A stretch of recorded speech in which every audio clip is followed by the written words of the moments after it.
Back in China, officials are once again shaking their fists in fury, and once again it's about Taiwan. Taiwan's president, Tsai IngWen, is traveling to Latin America. She's going to Guatemala and Belize. These are Taiwan's remaining allies in the region. And her journey will take her through the US. She'll land in New York before heading to Central America, and on her way back, she's expected to stop in Los Angeles. This will be next week. And this stopover is what China is most upset about, because an important meeting could take place in the US. President Tsai is expected to meet Kevin McCarthy, the Speaker of the US House of Representatives. The meeting is not confirmed, but Beijing is taking no chances. It has threatened retaliation. Should the leader of Taiwan engage with the Congress Speaker during her visit in the US, it will be another provocation that seriously violates the One China principle, damages China's sovereignty and territorial integrity, and undermines peace and stability in the Taiwan Strait. We firmly oppose this and will take resolute countermeasures to fight back. Let me give you some context. China follows what it calls the One China principle. It believes that Taiwan is a province of China and not an independent nation. Since the year 1949, Taiwan has been self-governed.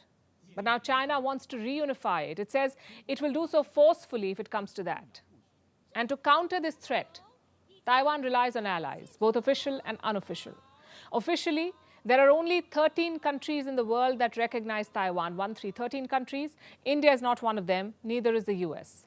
But unofficially, more and more countries now support Taiwan. And they face pushback and threats from China.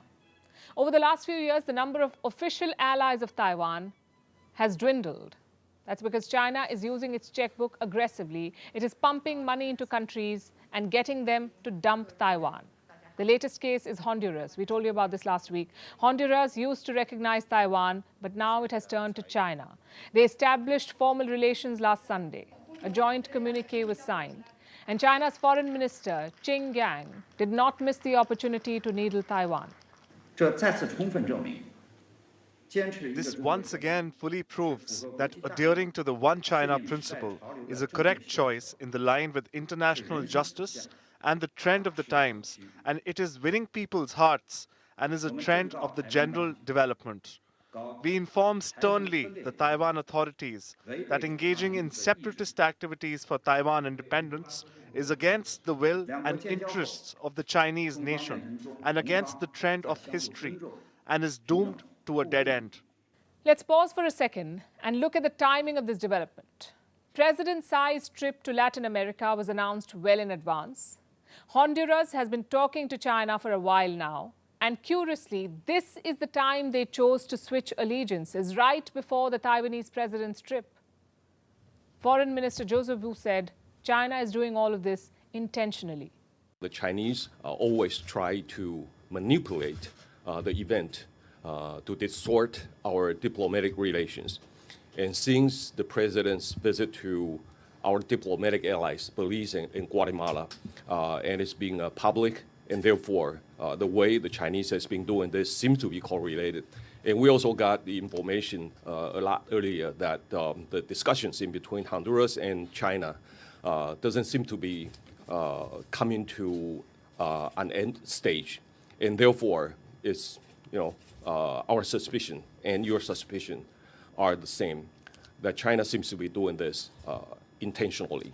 So Beijing is prying away Taiwan's official allies, but Taiwan is adding to the list of its unofficial ones. The Czech Republic have a delegation in Taiwan as we speak. So do the Tibetans. Germany sent a lawmaker to Taiwan recently, much to China's annoyance. And of course, there's the US. Until 1979, the US recognized Taiwan officially, but then it switched to Beijing. America now follows a policy of strategic ambiguity. That's what they call it, strategic ambiguity. It officially recognizes China, but also openly deals with Taiwan. So the Americans can have their cake and eat it too. That is strategic ambiguity. But there are some things which are not ambiguous. For instance, America is required by law to protect Taiwan from an invasion. It is the biggest defense supplier to Taiwan.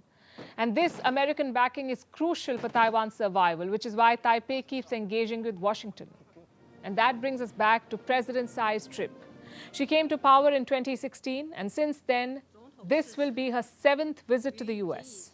Also her first since the year 2019. And every time she goes, her delegation meets American officials. So this is not anything new. And that's the line that the US and Taiwan are taking. They're calling it routine. They're asking China to not overreact, to not throw a tantrum like they did last year. That's when former House Speaker Nancy Pelosi visited Taiwan. China was furious. It launched military drills. It continuously violated Taiwan's airspace, raising the threat of war. This time, both Taiwan and the US want to avoid a repeat, but China does not seem to care if the meeting is routine. 过去的错误不能为今天的错误开脱。 The transit to the US is a fake reason conjured up by the Taiwan leader. The true reason is to seek breakthroughs and promote her Taiwan independence agenda. It is not China that is overreacting, but the US side that's blindly conniving with and supporting Taiwan's independence forces. 台独分裂势力性质恶劣。 China is firmly opposing President Tsai's trip. It has lodged multiple complaints with the US. It has also promised to retaliate. Taiwan's president knew all of this before boarding her flight, and this is the statement she issued. External pressure will not hinder our determination to go global. We are calm and confident. We will not succumb and we will not provoke. Taiwan will walk on the road of freedom and democracy determinedly and walk to the world.